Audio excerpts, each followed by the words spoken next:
ચોમાસાની શરૂઆત સાથે જ સુરત શહેરના વિવિધ વિસ્તારોમાં પાણી ભરાવાની સમસ્યા ફરીવાર માથું ઉંચકતી જોવા મળી રહી છે। ખાસ કરીને ખાડીપુર વિસ્તાર દુર્દશાગ્રસ્ત બન્યો છે, જ્યાં દર વર્ષે વરસાદી પાણી ગંદકી અને વાહન વ્યવહાર માટે મુશ્કેલી ઊભી કરે છે। આ સમસ્યાને લઈ આમ આદમી પાર્ટીના સ્થાનિક નેતાઓએ આજે ભાજપ સરકાર પર તીવ્ર આક્ષેપો કર્યા છે। આપના પ્રતિનિધિઓએ પ્રેસ કોન્ફરન્સ યોજી જણાવ્યું છે કે છેલ્લા 30 વર્ષથી સુરત મહાનગરપાલિકામાં ભાજપનું શાસન હોવા છતાં ખાડીપુર જેવી આવાસી વિસ્તારોમાં સમસ્યાઓ યથાવત છે। સુરતને સ્માર્ટ સિટી બનાવવાના દાવાઓ કરાયા છે, પરંતુ હકીકત એ છે કે વરસાદ આવે એટલે શહેરના રસ્તાઓ તળાવમાં ફેરવાઈ જાય છે, તેમ આપના નેતા દિનેશ રાઠોડે જણાવ્યું હતું। આપના આગેવાનોના મતે ખાડીપુરમાં નાળા સફાઈ યોગ્ય રીતે નહીં થતી, ડ્રેનેજ પ્રણાલી ખોળવાઈ ગઈ છે અને વિકાસના નામે થતી કામગીરીઓ માત્ર દ્રશ્ય બતાવવા પૂરતી છે। સુરત હવે સ્માર્ટ નહીં પણ સાફરિંગ સિટી બની ગઈ છે, તેમ તેઓએ ઉપહાસ સાથે કહ્યું હતું। વર્ષથી સુરત શહેરની અંદર ભારતીય જનતા પાર્ટીની સરકાર છે અને ભારતીય જનતા પાર્ટી શાસન કરી રહી છે। છેલ્લા 30 વર્ષમાં ભાજપે સુરતની સુરત બદલી નાખી છે, એટલે કે ખરાબ કરી નાખી છે, છાપને ખરડાવી દીધી છે। દર વર્ષે ખાડીપુર આવે છે, દર વર્ષે લોકોના ઘરમાં પાણી ભરાઈ જાય છે, દર વર્ષે તમામ રસ્તાઓ પર પાણી ભરાય છે, અસ્તવ્યસ્ત જીવન વ્યવસ્થા થઈ જાય છે અને એમનો સામનો સુરત શહેરના લોકોએ કરવો પડે છે। તો ઘણા બધા અમારા સવાલ છે કે જે શનિવારે પ્રથમ શનિવારે કહેવાય કે તમામ જે ધારાસભ્યો અને મંત્રીઓની તમામની એક સંકલન બેઠક હોય છે, તો આ સંકલન બેઠકની અંદર આ તમામ લોકો શું કરતા હશે, શું ચર્ચા કરતા હશે, આ ખૂબ મહત્વનો પ્રશ્ન છે। અને અમે આજે વિપક્ષ તરીકે જનતાનો અવાજ બનીને અમે પ્રશ્ન કરીએ છીએ કે આ સંકલન બેઠકની અંદર તમે કયા કયા પ્રકારની કામગીરી કરો છો અને સાથે સાથે સુરત શહેરની અંદર ખાડીપુર ના આવે એના માટે છેલ્લા 3 વર્ષમાં તમે કયા પ્રકારની કામગીરી કરી છે, એ મીડિયા સમક્ષ આવીને જનતાને તમે જણાવશો, અમને જણાવશો, જેથી ખબર પડે કે 30 વર્ષમાં તમે કયા પ્રકારની કામગીરી કરી, છેલ્લા 3 વર્ષમાં તમે જમીની લેવલ પર શું કામગીરી કરી છે।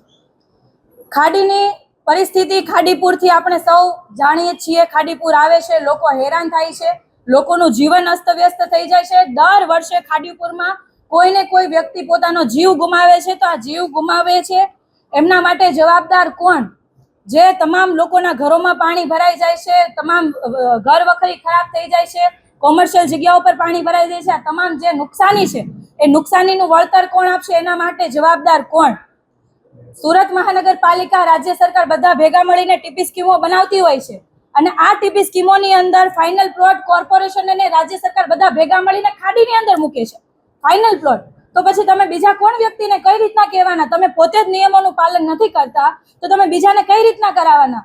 તો આ બાબતે જવાબદાર તમામ ધારાસભ્યો કહેવાય, કારણ કે પોતાએ જે આ બધું ધ્યાન રાખવાનું ધ્યાન નથી રાખતા અને ક્યાંક ને ક્યાંક પોતાના મળતિયાઓને, પોતાના બિલ્ડરોને ફાયદો થતો હોય એના કારણે આવી રીતના પ્લોટ મૂકી દેતા હોય છે। સાથે સાથે આ ખાડીની આસપાસનું આપણે સૌ દબાણ જોઈ શકીએ છીએ।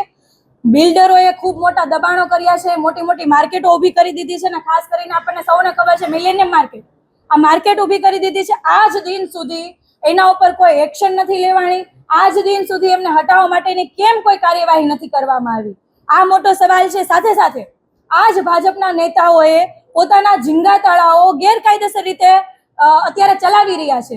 કેન્દ્રીય મંત્રી આ બાબતે જ્યારે સૂચન કરે છે, સિંચાઈ વિભાગ કોર્પોરેશનને જણાવે છે અમને મશીનરી આપો, તમે વિચાર કરો 3 એન્જિનની સરકાર હોવા છતાં પણ સિંચાઈ વિભાગ પાસે પોતાની મશીનરી નથી અને આવા સમય પાસે પાછી કોર્પોરેશન પાસે પણ મશીનરી નથી ને જવાબ આપે છે કે તમે ભાડેથી લઈ લો।